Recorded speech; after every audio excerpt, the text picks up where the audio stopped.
So I'm an insomniac, and I listen to audiobooks as I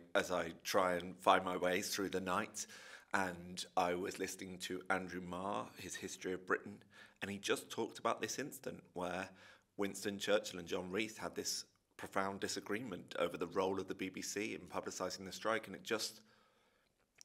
seemed to me so important that this happened during the general strike, and the more I looked into it, the more fascinated I became. So in 1926, there was a general strike in the UK, which meant that 1.7 million workers dropped their tools and left. And it meant that the country was in a total crisis. It became very, very difficult to get out newspapers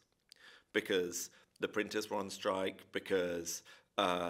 distribution was almost impossible, because the railways weren't working. But because there were so many radio sets in people's houses, the BBC as a means of travelling news became crucial. And Winston Churchill started to put enormous pressure on John Reith to be increasingly partial with the news that was produced, believing that the BBC was there to be a government mouthpiece, not to be an impartial news provider. And the two of them went to war, and this play is about the consequences of that war.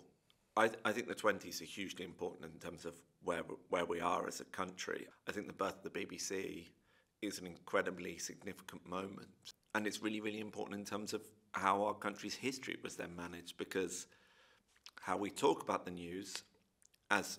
politicians soon worked out, it is so crucial in terms of the decisions that are then made. I hope it really does reflect hugely on how we're living today, and how that question of impartiality comes up periodically again and again, and we're in a really crucial moment of it. And when we've had Emily Maitlis, give them a Taggart lecture last year and talked about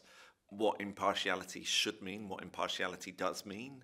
and then the whole Gary Lineker debate that occurred at ferocious volume, considering it was about the use of a sentence in a tweet, and somehow that became the centre of everything, because a sports broadcaster was making judgments upon the government. But how we work out how we discuss news is going to be, I think, an even more pressing question in the next few years, with the rise of GB News and all these different news organisations that are looking to change the way that news works here. I think we're at a moment where news is genuinely under threat, where the BBC is genuinely under threat, where the idea of public service broadcasting feels like it's under threat. And I think by seeing the origins, the moment when that threat was first presented, and how John Reith, probably the most famous broadcaster in our history, navigated that in good and bad ways, I hope is fascinating, and I hope has real relevance for where we are with all these issues now.